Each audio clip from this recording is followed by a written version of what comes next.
자, 오늘은 이제 이 마음에 대한 부분을 한번 설명을 하는데, 갑자기 뜬금없이 마음에 관련된 얘기는 굉장히 얘기를 많이 들었는데, 왜 갑자기 마음 얘기를 하느냐면, 여러분들이 생각할 때 이 인간의 마음을 안다는 게 과연 얼마의 가치를 갖는지를 한번 생각을 해보니까, 한번 현물적 가치로 한번 생각을 해보고 싶어가지고, 이 마음이 도대체 우리가 마음을 안다라는 것 자체가 얼마의 가치를 갖는지를 한번 염두를 해보려고 해요. 자, 그러면 우리가 볼 때 이 마음은 통상적으로 여러분들이 알고 있지만 인간의 마음은 두 가지의 종류를 가지고 있다 그랬어요. 하나는 남자의 마음이 있고 하나는 여자의 마음이 있어요.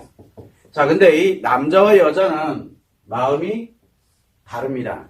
사람들은 이걸 구분을 잘 못해요. 그런데 특이한 점은 뭐냐면 이 마음이라는 것이 어떤 역할을 하느냐가 여러분들이 지금까지 아는 내용하고는 좀 많이 다르거든요. 왜 그러냐면 이 신체와 그 다음에 분명히 마음이 상호 연결이 되는데, 연결이 되죠. 상호. 자, 이 신체와 마음이 상호 연결되는 데 있어가지고 분명히 몸도 있고 그 다음에 이 마음도 있는데, 요 중앙에서 뭘 하냐면은 신체와 마음을 연결하는 바로 인식을 하는 관계에서는 뭘 가져갑니까? 마음으로. 신체를 통해 가지고 마음으로 인식하도록 그렇게 만들어져 있어요. 자, 그러면 이 마음이 작용하고 난 다음에 신체의 어느 한 특정한 부분으로 뭐가 되냐면 기억이 되도록 만들어져 있습니다. 자, 그러고 난 다음에 요 기억된 이 마음이 신체를 통해서 외부로 표현되는 기능도 가지고 있어요. 그러다 보니까 여기 또 표현이 작용이 되죠. 이런 식으로. 그래서 우리는 신체와 마음을 상호 연결해 주는 것을 인식, 기억, 표현을 통해서 뭘로 하냐면 요 세 가지를 심리라고 했어요. 자, 그런데 대부분들은 생각을 할 때 이 마음이 그냥 심리다라고 표현을 합니다. 왜냐하면 지금까지는 요 마음을 해석을 해내지 못했기 때문에 그래요. 왜냐하면 이 마음이라는 건 추상적으로 뭘 하냐면 실체가 존재하고 있는 게 아니라 작용만 하기 때문에 그래요. 작용만 해요. 뭐를 작용하냐면 심리에서 인식을 할 때 인식으로 작용을 하게 하고, 기억을 할 때 기억을 작용하게 하고, 표현할 때 표현을 작용하도록, 즉 신체가 움직이도록 만들어져 있어요. 이 신체를 통해 가지고 마음은 작용만 함으로써 요 심리가 가동하도록 만들어져 있는데, 사람들은 심리와 마음을 같다라고 생각을 해요. 그러다 보니까 인간의 마음은 다 달라라고 얘기를 합니다. 다 달라요. 지금까지 나와 있는 건 그렇습니다. 그래서 심리는 마음이다라고 이렇게 표현하는 경우가 굉장히 많습니다. 그러다 보니까 뭘 가냐면 인간은 마음이 모두 다르다라고 얘기해요. 마음이 다르다라고 얘기를 하는데, 우리가 여기서 실제로 마음에 작용되는 원리를 알고 보니까 요 심리가 다를 뿐이지 마음의 작용은 동일해요. 자, 그렇게 돼서 남자의 마음이 작용되는, 즉 작용이 달라요. 작용이 남자와 여자가 다르다는 뜻이에요.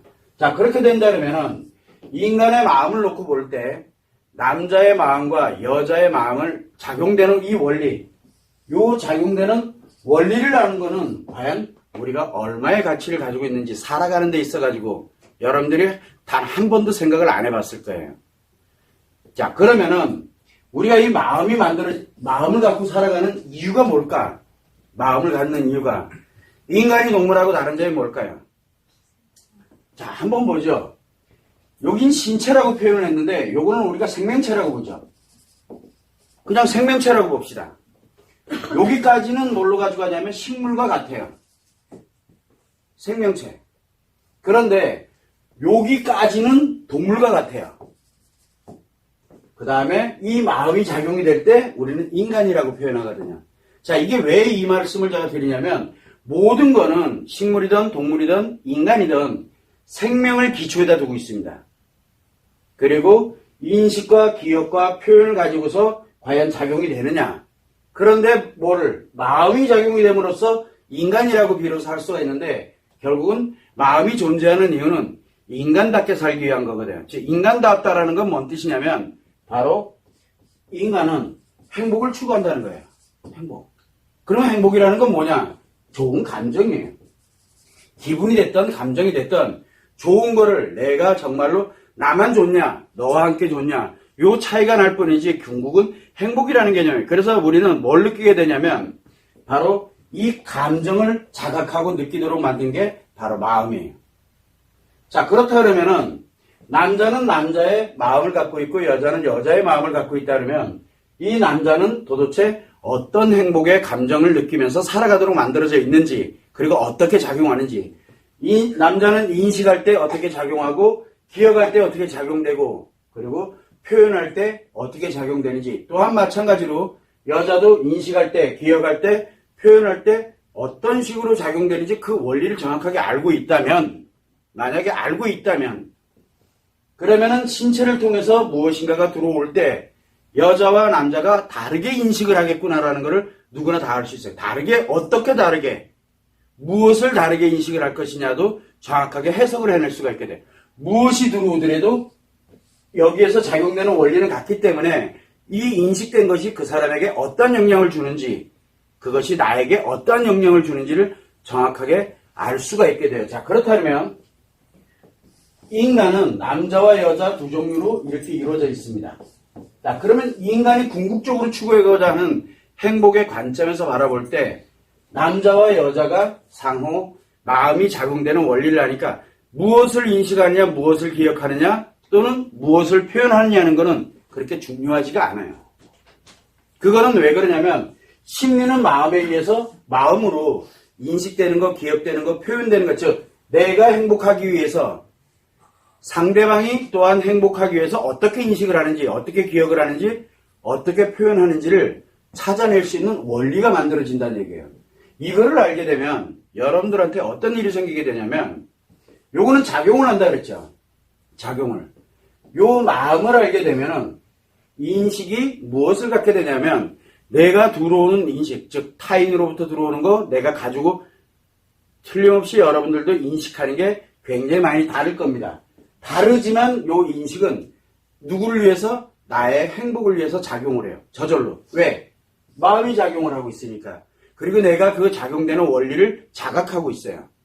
그렇다면 어떤 게 들어오더라도 나에게는 스트레스 상처가 생기지 않고 편안함의 여유를 갖게 된다는, 즉 안정이 된다는 거예요.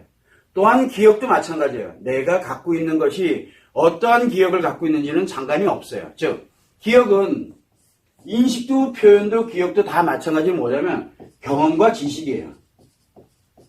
이것은 다 달라요. 인간은 누구나 다. 그러다 보니까 마음이 작용하는 건 같지만 심리는 다 틀려요. 결국은 뭐냐면 인간은 다 다르다. 하나도 같은 사람이 없다라고 얘기하는 거는 심리가 달라서 그런 거지 마음이 달라서 그런 게 아니에요. 그런데 대부분이 아니죠. 지금까지 현존하는 거는 바로 이 마음이, 인간은 마음이 모두 다르다라고 얘기해요. 다르다. 여기서부터 오류가 발생을 하기 시작을 하는 거예요.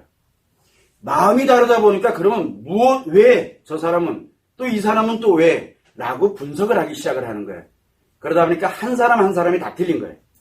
그런데 작용은 같은데 이 내용이, 즉 경험과 지식이 다 다르다 보니까 마치 마음이 다른 것처럼 신체의 관점에서 바라보면, 여러분들이 느끼는 몸으로 느껴지는 이 신체의 관점에서 바라보게 되면 이 마음이 마치 다 다른 것처럼 느껴져요. 왜?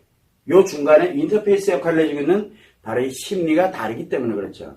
그런데 이 내용을 정확하게 알고 남자의 마음과 여자의 마음이 작용되는 원리를 정확하게 알게 되면은 스스로가 아는 사람이라 그러죠. 이미 그거를 내가 느끼고 있고 아는 사람은 인식과 기억과 표현이 안정을 찾기 시작을 합니다. 왜? 작용되는 원리 그대로를 내가 알고 있기 때문에 내 안에서 작용되고 있는 것이 나타나지게 되다 보니까 어디에 영향을 주냐면 신체에 영향을 줍니다. 그래서 신체가 안정을 찾기 시작을 해요. 그렇다면 우리가 인식을 할 때 고장나는 걸 뭐라 그랬어요? 인식이 오류를 일으키는 거를. 요거를 인식장애라고 합니다. 인식장애. 그리고 기억에 관련돼서 오류가 발생하는 거, 우리는 이거를 감정기억장애라고 또 표현을 해요. 감정기억장애라고. 그 다음에 표현에서 오류가 발생하는 거, 이걸 우리는 표현장애라고 또 표현을 할 수 있어요. 즉 심리가 고장이 나더라도 마음은 작용을 그대로 해요. 고장난 것뿐이에요. 심리가. 그래서 사람의 마음이 변하거나 그 사람의 마음이 훼손된 게 아니에요. 마음은 그대로 작용을 해요. 자, 만약에 여기 인식이 고장나면 이 마음은 작용하면서 고장난 인식을 어떻게든 보강을 하려고 해요. 뭘 통해서? 기억을 통해서, 표현을 통해서 어떻게든 이거를 보강을 하려고 해요. 그러면서 뭘 가냐면 영향을 주게 되다 보니까 이것이 마음에 나쁜 영향을 주게 되니까 마음은 이거를 대처하려고 들거든요. 대처하려고 하니까 어떻게 되겠어요? 여기서 대처를 하려고 하니까 이게 다 신체와 연결이 되어 있거든요. 그러다 보니까 신체로 현상이 막 나타나기 시작을 하는 거예요. 그래서 우리가 이야기하는 심리라는 말은 이 반응이에요. 신체의 반응을 연구하는 학문을 심리학이라고 그래요. 그걸 사이콜로지라고 표현을 하죠.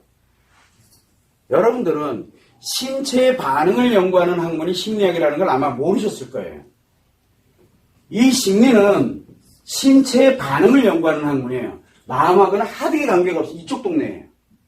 그러다 보니까 인식이 될 때 몸에서 어떻게 반응하고 어떻게 느껴지는지, 그 다음에 이 기억이 될 때 신체에서 어떻게 반응이 되고, 그리고 자기가 어떻게 기억을 하고 어떻게 자각이 되는지, 표현을 할 때 신체에서 어떻게 반응이 되고, 그리고 내가 그 표현이 어떤 결과로 내가 자각을 하게 되고 상대가 어떻게 자각되는지, 그거를 연구하는 학문이 심리학이에요. 틀렸다 맞았다를 논할 문제가 아니에요. 틀린 학문은 아니에요. 이거 맞는 학문이에요. 요 신체를 연구하는 학문은 뭡니까? 의학, 생리학 굉장히 많아요. 그리고 뇌과학부터 굉장히 많습니다. 요런 신체를 연구하는 학문이 따로 있고, 그 다음에 신체의 반응을 인식의 기억의 표현에서 나타나는 반응을 연구하는 학문이 따로 있어요. 그게 바로 심리학이에요.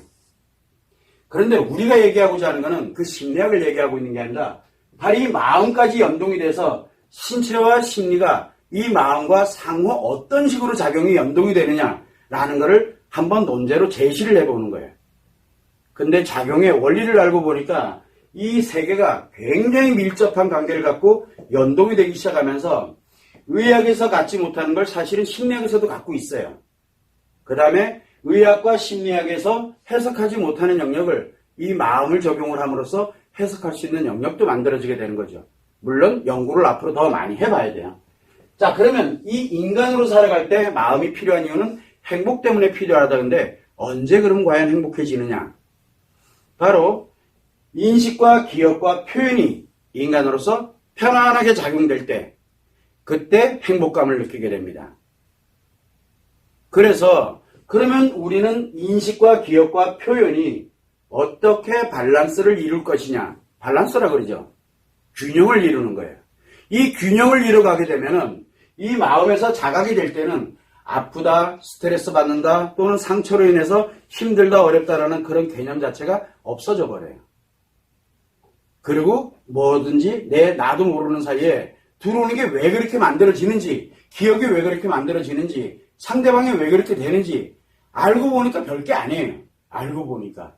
왜? 이 작용되는 원리를 알기 때문에 그래요. 자, 이렇게 돼서 내가 알고 나면은 이 마음에 관련되는 걸 알고 나면 내 마음이 아니에요. 내 마음이라는 건 여러분들은 남자다 그러면 남자의 마음만 아는 거고, 여자다 그러면 여자의 마음만 아는 거예요. 그것도 정확한 원리를 알아야죠. 그런데 양쪽을 다 알아. 양쪽을 다 알아요. 그러면 상대가 남자든 여자든 관계없이, 내가 남자든 여자든 관계없이 마음이 어떻게 작용되고 나에게 어떤 영향을 미치고 상대에게 어떠한 영향을 미치는지를, 작용의 원리를 알게 되는 거예요. 이 심리하고는 하등의 관계가 없어요. 나타난 현상은 동일할 테니까. 어떤 경험이냐 지식이냐의 차이일 뿐이죠. 자, 그렇게 알고 나면은 그러면 인식과 기억과 표현이 굉장히 편안해집니다. 즉 균형이 맞춰진다는 얘기예요. 그러면서 심리 문제나 심리 장애, 그리고 내가 어려움을 느끼고 있는 것 또는 스트레스 받고 있는 게 사라지게 됩니다. 이게 바로 치료 원리예요. 이 치료 원리가 바로 이건데, 치료 원리를 그러면 어디서 찾아야 되느냐? 몸에서 찾느냐? 아니면 심리에서 찾느냐? 마음에서 찾느냐의 차이점이라고 보면 되는데, 궁극단으로 들어가니까 마음에 관련된 작용되는 원리를 딱 알고 나니까 제일 먼저 심리가 안정됩니다. 심리가 안정되면 몸이 안정돼요. 물론 우리가 기질적으로 실제 신체에 우리가 변화가 일어나거나 이렇게 해서 질병이 발생되는 건 어떻게 할 수는 없어요. 그러나 도움은 줄 수는 있겠죠. 어디서부터 문제가 발생되는지 몰라요. 그래서 신체에 문제가 발생되면 마음에도 문제가 발생된 것처럼 느껴집니다. 심리를 통해서. 근데 마음에 작용되는 것이 이 심리에 문제가 발생되면 결국은 신체에도 문제가 발생을 한다는 얘기죠. 이거를 과연 바로 잡아줄 수 있는 게 과연 무엇이냐? 그래 결국은 우리가 이 몸을 통해서 신체를 통해서 심리를 안정시키는 것은 약물 처방을 통해서 지금까지 많이 했어요. 수술이 됐든 약물이 됐든 무엇이 됐든 이 역할은 많이 했어요. 그런데 잘 안 되는 부분이 있어요. 왜? 계속 지속이 된다는 거예요. 그래서 끊임없이 약을 복용을 하게 되고 신체적인 뭔가를 계속 주입을 시켜줘야 심리가 안정이 되거든요. 그래서 이거는 궁극적인 치료법이 아니에요. 죽는 날까지 작용을 해야 되는 거니까. 그렇다면 이 마음이라는 것을 평화, 안정을 찾게 되면은 심리가 안정이 되면서 신체가 안정되는 원리를 만들어내는 게 바로 지금 여기서 얘기하고 있는 치료기법이에요. 그냥 단순하게 하자는 게 아니죠. 결국은 무슨 얘기냐면 이 마음을 안다는 얘기는 즉 자기 행복을 안다는 얘기예요. 자기 행복을 알아요. 그리고 스스로가 행복해져요. 근데 대부분들은 이 행복이라는 거를 찾고 싶어 하질 않아요. 말로는 행복하고 싶어 해요. 말로는 행복하고 싶어 해요. 그런데 행복하고 싶어 하질 않아요. 왜냐하면 자기는 행복할 거라고 착각하면서 살아가고 있거든요. 그러다 아프면 그제서야 무엇인가를 찾아요. 그제서야. 아프면 그제서야 뭔가를 찾는 거죠. 지금 무슨 얘기냐면 과연 우리가 이 마음을 안다라는 거, 마음을 아는 거예요. 평상시에 내가 마음을 안다는 거는 과연 어떤 역할을 하게 할 것이냐. 결국은 나의 무엇을 심리에 관련되는 부분을 문제를 예방하는 것이 되겠죠. 그 다음에 신체에 관련되는 문제를 또한 마찬가지로 신체적으로 병이 발생하는 질병이 발생하는 건 어떻게 갈 수는 없지만 그 외에 영향을 미치는 것을 예방할 수 있다는 얘기가 나오는 거예요. 자, 그러면 심리 문제와 신체 문제에 관련된 이런 원리를 가지고 있는 것인데 결국은 이거를 알아간다는 얘기는 결국 심리 문제와 신체 문제에 관련된 부분을 일부를 내가 조절하는 능력을 갖게 되는 거예요. 그 능력은 과연 평생 살아가면서 얼마의 가치를 가질 수 있을까? 돈으로 환산해봐요. 계산해볼까요? 그러면 복잡하겠죠. 그거는 각자의 역할이죠. 결국 무슨 얘기냐면 마음을 안다라는 그 자체는 여러분들한테 주는 이 경제적 가치, 그 다음에 또 물질적 가치에 대비하면은 상상도 못하는 금액이에요. 한 인간마다. 자, 그렇다 그러면은 이거를 아는, 이 마음을 안다라는 그 자체, 그것도 물론 당연히 원리, 작용되는 원리를 정확하게 알아야 되겠죠. 정확하게 알게 되면 인식, 기억, 표현이 안정을 찾기 시작을 해요. 안정을. 그러면 안정을 딱 찾게 되면은 신체도 안정을 찾게 되면서 굉장히 평온해져요. 우리가 평온이란 말을 썼는데 사실은 평온이 아니라 행복해진다라고 표현을 합니다. 저절로. 왜 그렇게 되는지 몰라요. 왜냐하면 마음이 그렇게 작용을 하고 있기 때문에. 그런데 마음이 작용하는 것을 어떻게 하면 되나요? 라는 말을 할 이유가 없어요. 알면 돼요. 알면. 인간은 깨닫는다고 표현하는데 알게 되면 달라져요. 세상을 바라보는 게 달라지고 생각하는 게 달라지고 그리고 내가 표현하는 게 달라집니다. 근데 원래 내가 기억하고 경험하고 지식을 가지고 있던 기억이라든가 심리가 그동안 작용됐던 것이 그렇다고 변했냐? 그건 아니에요. 그래서 만들어지는 게 인간은 생각하기에 달렸다. 마음먹기에 달려있다라고 우리가 표현을 얘기를 많이 해요. 마음먹기에 달려있다는 뜻이 뭐냐? 알아야 돼요. 모르면 마음이 안 먹어져요. 마음을 먹는다는 얘기는 뭔가요? 그렇다고 우두둑거리고 먹을 수도 없는 거고 그 마음을 먹는다는 얘기는 뭐냐면 알으란 얘기거든요. 정확하게. 알면은 달라져요. 몸과 그 다음에 심리가 달라지게 되는 거죠. 그거에 대한 가치를 따지게 된다면 상상도 못합니다. 자, 그러면 여러분들한테 이 마음을 언제 알려줬으면 좋을 것 같아요? 언제 알려주면 좋을까? 아플 때? 아니면 어렸을 때? 언제 알려줄까요? 그거는 여러분들이 알아서 하세요. 이거는 본인이 할 일이에요. 본인이. 이거를 어린 시절에 내 아이들한테 알려줄지, 아니면 지금 내가 너무 힘드니까 알고 싶어 할지, 아니면 내가 그것 따위는 관심 없어, 나는 그래도 의학을 수정해, 그래서 열심히 약을 복용하면서 내 심리를 안정시키든, 아니면 심리 찾아가 산말리 하든, 그거는 본인 당사자들이 알아서 하는 거예요. 결국 무슨 얘기냐면, 인간의 마음이라는 거는 작용되는 원리와 이치 자체가 물론 심리 발달 단계에 맞도록 아는 것이 굉장히 중요할 거다고 생각은 해요. 그런데 마음이라는 관점 자체에서 누구도 지금 바라보질 않아요. 특이점은 뭐냐면 지금 찾고 있어요. 사람들이 많이 찾고 있어요. 지금 의학에서도 찾고 있고 심리학에서도 찾고 있어요. 이 마음의 실체를. 그래서 자꾸 이상한 얘기들이 많이 나와요. 이거 마음 이론에 나왔던 얘기인데 라는 내용들을 여러분들이 심심치 않게 언론 통해서 또는 논문이라든가 이런 걸 통해서 많이 지금 보고 계실 거예요. 그들이 찾고 있어요, 지금요. 근데 원리를 알 수가 없어요, 당체. 왜냐하면 여기가 블랙박스화 되어 있거든요. 딱 박스화 되어 있어요. 연구를 안 해요. 연구 안 하는데 어떻게 찾을 수 있겠어요? 그래서 여러분들은 다른 건 다 놔두고, 마음에 관련되는 부분에 이 원리가 작용되는 걸 내가 정확하게 아는 순간 무엇을 갖게 되냐면 바로 심리와 신체가 평온함을 갖게 되는구나 라는 그 내용만 정확하게 갖고 있고 마음의 원리를 아는 게 중요한 거지 내 경험과 내 지식은 중요한 게 아니에요. 그런데 사람들은 자꾸 내 경험과 지식을 중요시 여겨요. 이거를 중요시 여기면서 마음에 관련된 작용되는 원리를 알려고 하질 않아요. 원리를 알려고 들지 않고 계속 내 경험이 여기서 이래서 내 경험이 작용됐구나. 이건 나 혼자만 작용되는 마음일 뿐이지 실제 원리가 아니에요. 왜냐하면 심리에서 작용되는 건 중요하지 않다라고 말씀드렸잖아요. 왜? 바로 마음은 남자의 마음은 남자의 마음으로 작용되는 원리가 같고 여자는 여자의 마음에 작용되는 원리가 같아요. 그런데 자꾸 내 경험을 가지고서 마음을 이야기를 하게 되면 마음을 생각을 하게 되면 이거는 남자의 마음도 아니고 여자의 마음도 아니고 자기 자신의 상처의 마음이고 스트레스의 마음일 뿐이에요. 그러다 보니까 해결이 안 되는 거예요. 그래서 항상 뭘 가냐면 내 경험과 내 지식보다는 가장 우선순위가 작용되는 원리를 먼저 아는 거예요. 정확하게. 그 아는 거를 내 걸로 만들어가는 과정이 굉장히 중요한 거죠. 여러분들은 그걸 참고를 해서 이 마음이 갖는 가치가 얼마나 강력하고 큰지를 한 번쯤은 상기를 해볼 수 있는 그런 시간이 됐으면 좋겠다는 생각에서 이런 논제를 발표를 한 겁니다. 참고를 해주시면 될 것 같아요.